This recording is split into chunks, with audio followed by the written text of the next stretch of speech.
प्रिय दर्शकों, आज हम जानेंगे कि किस स्त्री के भाग्य में पुत्र की प्राप्ति नहीं होती है और उसे पूरे जीवन निसंतान ही रहना पड़ता है, और वह कौन से कार्य हैं जो एक पतिव्रता स्त्री को अपने जीवन में कभी नहीं करने चाहिए।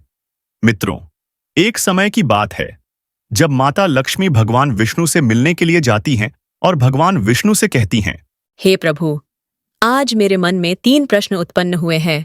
इन्हीं प्रश्नों का उत्तर जानने के लिए मैं आपके पास आई हूँ। भगवान विष्णु कहते हैं, हे देवी लक्ष्मी, तुम निश्चिंत होकर अपने तीनों प्रश्नों को मुझे बताओ। मैं तुम्हारे प्रश्नों का उत्तर अवश्य ही दूंगा। तब माता लक्ष्मी कहती हैं, हे प्रभु, मेरा पहला प्रश्न यह है कि वह कौन सी स्त्री है जिसके भाग्य में पुत्र की प्राप्ति नहीं होती है और वह पूरा जीवन निसंतान ही रहती है। मेरा दूसरा प्रश्न है, वह कौन सी स्त्री है जो समय से पहले ही विधवा हो जाती है और पति के बिना दुखी जीवन व्यतीत करती है। और मेरा तीसरा प्रश्न है कि वह कौन सी स्त्री है जो पति के होते हुए भी एक दुखी जीवन जीती है तथा उसे कभी अपने जीवन में सुख की प्राप्ति नहीं होती है। तब भगवान विष्णु माता लक्ष्मी के तीनों प्रश्नों को सुनकर बोले, हे देवी, मैं तुम्हें आज एक प्राचीन कथा सुनाता हूं, जिसे सुनकर तुम्हें तुम्हारे सभी प्रश्नों के उत्तर मिल जाएंगे। किंतु यह कथा तुम बहुत ध्यान से सुनना। इस कथा को सुनने मात्र से ही स्त्री जाति का उद्धार होता है। उन्हें अनेक प्रकार के पापों से मुक्ति मिलती है। इस कथा का प्रचार और प्रसार करने से उन्हें स्वर्ग लोक की प्राप्ति होती है। इसलिए इस कथा को ध्यान से पूरा जरूर सुनना चाहिए। माता लक्ष्मी कहती हैं, कृपा करें और आप मुझे वह कथा सुनाइए। हे प्रभु, मैं इस कथा को ध्यान से पूरा सुनूंगी। प्रिय मित्रों, भगवान विष्णु कहते हैं, हे लक्ष्मी, एक समय की बात है। एक किसी नगर में एक गणुलाल नाम का व्यापारी रहता था और उस व्यापारी के 2 बेटे थे। दोनों की शादी हो चुकी थी। गणुलाल व्यापारी की पत्नी बहुत दुष्ट और लालची स्वभाव की थी। व्यापारी का बड़ा बेटा और उसकी पत्नी भी दुष्ट स्वभाव की थी, लेकिन व्यापारी गणुलाल का छोटा बेटा बहुत ही अच्छे स्वभाव का था और उसकी पत्नी भी बहुत अच्छे स्वभाव की थी।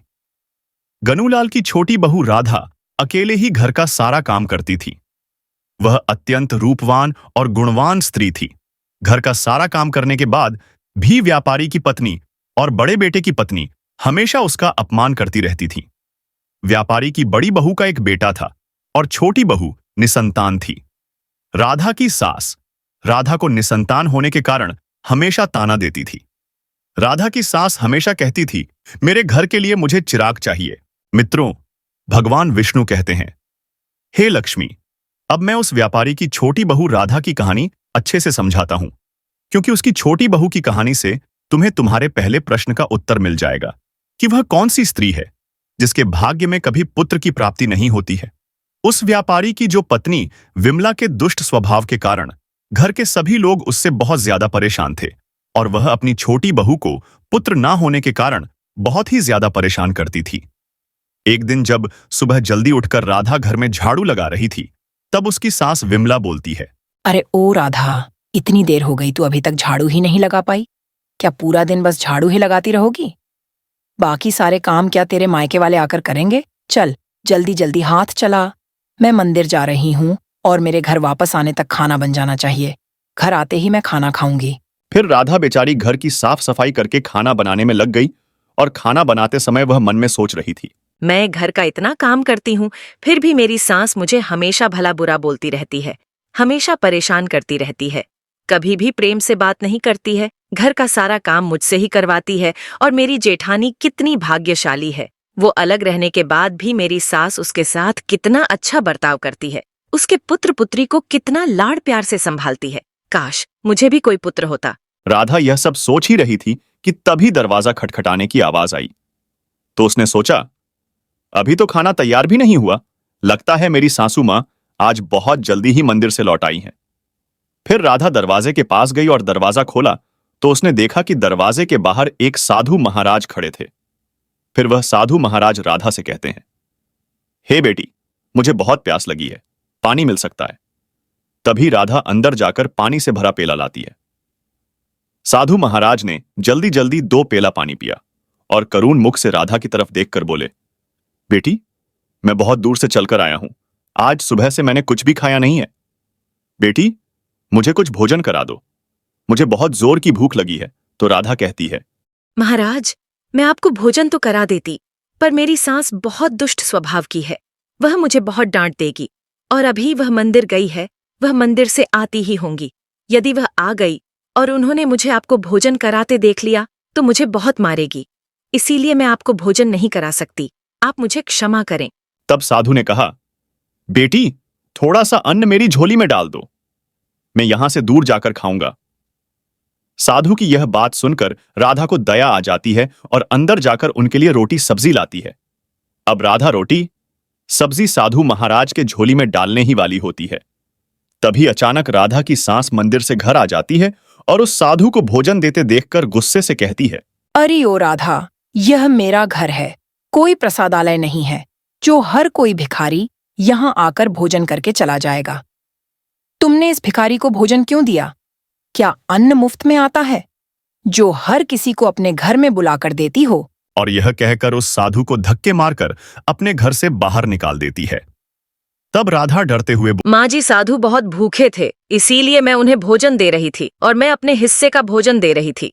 आप हर दिन मंदिर में भगवान के दर्शन के लिए तो जाती है, पर घर आए भगवान के दूत साधु महाराज को आपने धक्के देकर निकाल दिया। आपका ऐसा व्यवहार उचित नहीं है। तभी राधा की ऐसी कठोर वाणी सुनकर उसकी सास विमला को गुस्सा आता है और विमला कहती है, तुझे उस भिखारी पर बड़ी दया आ रही है। जा तू भी आज से बाहर जाकर भिख मांग कर जी ले। मेरे घर में तुम्हारे लिए अब कोई जगह नहीं है। तभी विमला राधा को धक्के मारकर घर से बाहर निकाल देती है और घर का दरवाजा अंदर से बंद कर देती है। बेचारी राधा दरवाजे पर बैठकर रोती रही, किंतु उसकी सास ने दरवाजा नहीं खोला।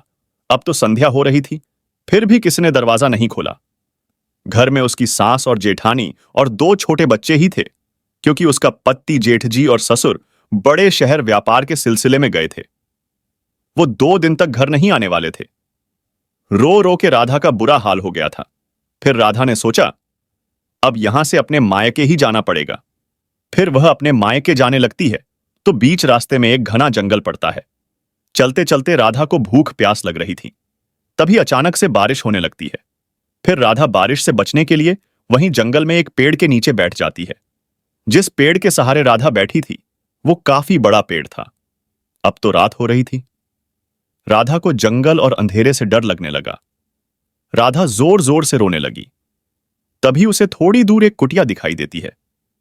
तभी राधा भागकर उस कुटिया के पास चली जाती है और दरवाजा बजाकर कहती है, इस कुटिया के अंदर कोई है? तभी अंदर से एक दिव्य दृष्टि वाले संत बाहर आते हैं। संत बाहर आकर बोले, बेटी, तुम क्यों रो रही हो? इस जंगल में तुम क्या कर रही हो? तो राधा ने संत को सारी बात बताई। संत ने कहा, वह लोग तुम्हें इसीलिए परेशान करते हैं क्योंकि तुम्हें अभी तक कोई संतान की प्राप्ति नहीं हुई है। लेकिन तुम चिंता मत करो, मैं तुम्हें एक पर्ची देता हूं जिसमें तुम्हें पुत्र या फिर पुत्री के प्राप्ति का उपाय लिखा है।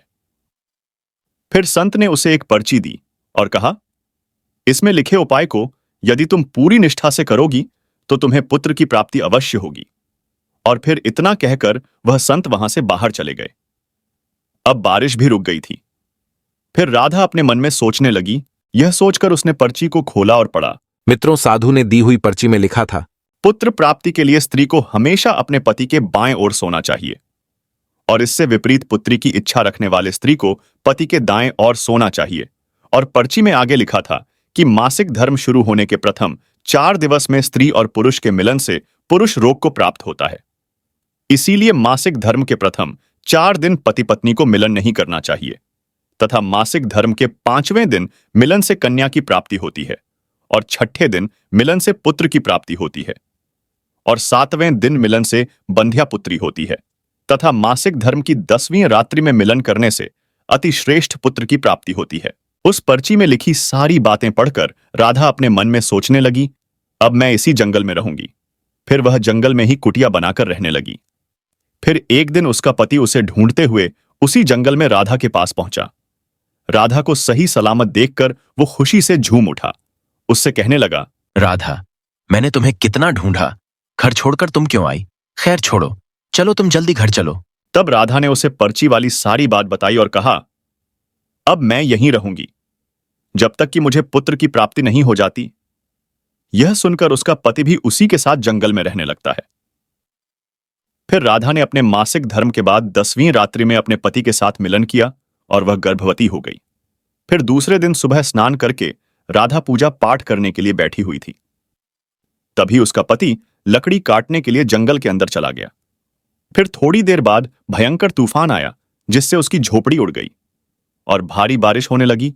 और फिर बारिश से बचने के लिए राधा उसी बड़े से पेड़ के नीचे जाकर बैठ गई। उस पेड़ पर 2 राक्षसी रहती थी, जो इस समय बाहर गई हुई थी। थोड़ी ही देर बाद वह दोनों राक्षसी पेड़ पर आकर बैठ गई, जिस पेड़ के नीचे राधा बैठी थी। फिर वह राक्षसी आपस में कहने लगी, चलो आज सोने के टापू पर चलते हैं। तो दूसरी कहने लगी, पर चलेंगे कैसे? तो पहली राक्षसी बोली, इसमें कौन सी बड़ी बात है, इस पेड़ को अभी उड़ा देती हूं, इसी से चलेंगे। इतना कहकर वो दोनों राक्षसी उस पेड़ पर बैठकर सोने के टापू की तरफ निकल जाती है। उसी पेड़ के नीचे पेड़ की जड़ पर राधा भी बैठी थी, इसीलिए साथ में वह भी उड़ने लगती है। किंतु राक्षसी को यह बात नहीं पता थी कि इसी पेड़ के नीचे एक औरत भी है। फिर कुछ ही देर में वह दोनों राक्षसी सोने के टापू पर पहुंच जाती है। फिर दोनों राक्षसी को भूख लगने से तो वह दोनों पेड़ से उतरकर शिकार करने के लिए चली गई। जब राधा को यह पता चला कि वो सोने के टापू पर पहुंच गई, उसने जब पेड़ की जड़ से उतरकर सोने के टापू पर पैर रखा तो उसने सामने देखा, यहां तो सब सोना ही सोना है। तो वह जल्दी जल्दी सोने को अपनी साड़ी की आंचल में भरने लगी और उसने जितना सोना भर सकती थी उतना भर लिया। फिर दोबारा से उसी पेड़ की जड़ पर जाकर बैठ गई। कुछ देर बाद दोनों राक्षसी शिकार करके वापस आ गई और फिर से पेड़ के ऊपर बैठ गई। फिर दोनों आपस में कहने लगी, चलो अब यहां से चलते हैं। और फिर कुछ ही देर में वह दोनों पेड़ को लेकर वहीं पहले जगह पर पहुंच गई। नीचे राधा पेड़ की जड़ पर चुपचाप बैठी रही, जब तक वह दोनों राक्षसी वहां से चली नहीं जाती।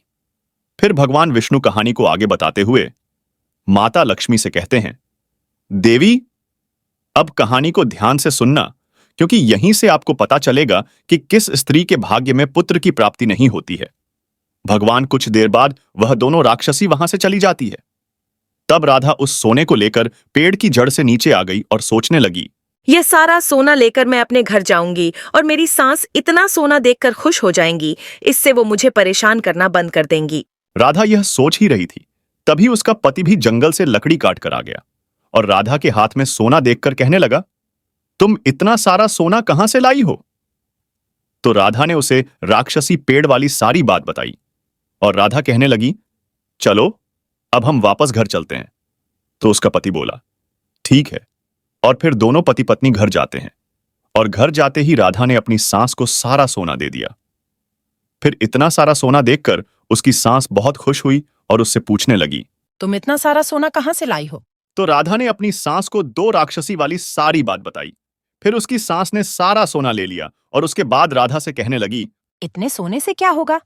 जब वहां पर बहुत सारा सोना था तो तुझे और ज्यादा सोना लेकर आना था। इतना कम सोना लेकर क्यों आई हो? तो राधा बोली, माँ जी इतना सारा सोना तो है। तो उसकी सास बोली, तुझे और ज्यादा सोना लाना था, जिससे हमारी 7 पुश्तें बैठकर खाती, फिर भी सोना खत्म ना होता। तब राधा ने सोने की टापू वाली बात बताई। सास बोली, अब तू देख, इस बार मैं जाऊंगी और बहुत सारा सोना लेकर आऊंगी। तो राधा ने कहा, नहीं माँ जी, आप वहां मत जाओ, वहां जान का भी खतरा है। तो सास बोली, नहीं, मैं तो जरूर जाऊंगी और बहुत सारा सोना लेकर आऊंगी। और इस प्रकार उसकी सास ने उसकी बात नहीं मानी और उसी जंगल में पहुंच गई और उसी पेड़ के नीचे जाकर बैठ गई, जहां पर कुछ दिनों पहले राधा बैठी थी। कुछ देर बाद 2 राक्षसी उस पेड़ पर बैठ जाती है और उस पेड़ को उड़ाकर सोने के टापू पर ले जाने वाली होती है। फिर उसमें से एक राक्षसी कहने लगी, सुनो, आज सोने के टापू पर नहीं, बल्कि आज नदी के किनारे चलते हैं, वहां पर मछलियां खाएंगे। और इतना कहकर पेड़ को मोड़कर नदी की तरफ ले जाती है। तभी नीचे पेड़ की जड़ पर बैठी राधा की सास एकदम से बोल पड़ी, तुम दोनों पेड़ को सोना के टापू पर लेकर चलो। तभी उन दोनों राक्षसी की नजर राधा की सांस पर पड़ी और उसकी सांस सोचने लगी, यह मैंने क्या बोल दिया? अब तो यह राक्षसी जान जाएंगी कि इस पेड़ पर कोई और भी है। फिर वह दोनों ने देखा कि इस पर तो एक स्त्री बैठी है, तो दोनों ने गुस्से में आकर पेड़ को बहुत जोर से हिलाया, जिसके कारण उसकी सांस पेड़ से नीचे गिर गई और उसकी मौत हो गई। उसके बाद जब उसके घर वालों को उसकी मौत का पता चला तो सभी लोग वहां पर पहुंच गए और राधा कहने लगी, मैंने सासू माँ को समझाया था कि वहां मत जाओ, फिर भी वह वहां पर सोने के लालच में चली गई। अब इनके लालच का फल इन्हें मिल गया। मित्रों, कहानी को आगे बताते हुए भगवान विष्णु कहते हैं, इस तरह उसकी सास की मौत हो गई, इसीलिए हमें लालच नहीं करना चाहिए। और फिर कुछ समय के बाद राधा को एक पुत्र हुआ, और पुत्री प्राप्ति के बाद राधा बहुत खुश थी, और उसने अपने घर में एक दावत रखी जिसमें उसने बहुत से पंडितों और संत महात्माओं को अपने घर पर भोजन कराया। साथ ही वो हर रोज सुबह भोजन तैयार होने बाद पहले एक रोटी गाय को खिलाती थी। विष्णु माता लक्ष्मी से कहते हैं, मेरी कथा समाप्त हुई। अब मैं तुम्हें तुम्हारे प्रश्नों के उत्तर देता हूं। तुम्हारा पहला प्रश्न था, कौन सी स्त्री के भाग्य में पुत्र की प्राप्ति नहीं होती है और वह पूरा जीवन निसंतान रहती है? तो सुनो देवी, जो स्त्रियां संत द्वारा दिए गए पर्ची में लिखी बातों के विपरीत कार्य करती हैं, उनके भाग्य में पुत्र की प्राप्ति नहीं होती है। और जो स्त्रियां अपने पति का आदर नहीं करती हैं, हमेशा उनसे लड़ती झगड़ती रहती हैं और अपने पति से हमेशा नाराज रहती हैं, उनके भी भाग्य में पुत्र की प्राप्ति नहीं होती है। इसीलिए प्रत्येक स्त्री को अपने पति का आदर सम्मान करना चाहिए। और तुम्हारा दूसरा प्रश्न था कि वह कौन सी स्त्री है जो समय से पहले ही विधवा हो जाती है और बिना पति के एक दुखी जीवन जीती है। तो समझ लो, जो स्त्रियां पति के होते हुए भी मांग में सिंदूर नहीं लगाती हैं, ना ही मंगलसूत्र पहनती हैं, जहां भी जाती हैं बिना सिंदूर और बिना मंगलसूत्र के जाती है, तथा पति के कहने पर भी उसकी बात नहीं मानती है और पराये मर्दों के साथ संबंध बनाती हैं, तो ऐसी स्त्रियां समय से पहले ही विधवा हो जाती हैं। इसीलिए एक शादीशुदा स्त्री को पतिव्रता जीवन जीना चाहिए। अपने पति के अलावा पराये मर्दों को नजर उठाकर भी नहीं देखना चाहिए। और देवी, तुम्हारा तीसरा प्रश्न था कि वह कौन सी स्त्री है जो पति के होते हुए भी एक दुखी जीवन जीती है और उसे अपने जीवन में कभी सुख की प्राप्ति नहीं होती है। तो समझ लो, ये वह स्त्रियां हैं जो सुबह देर तक सोती रहती हैं और सुबह 8 या 9 बजे के बाद उठती हैं और बिना स्नान किए ही भोजन बना देती हैं और पूजा पाठ भी नहीं करती है, और कहीं भी जाना होता है तो अपने पति की बिना आज्ञा के चली जाती है, पति के मना करने पर भी नहीं मानती है, पति की एक भी बात नहीं मानती है।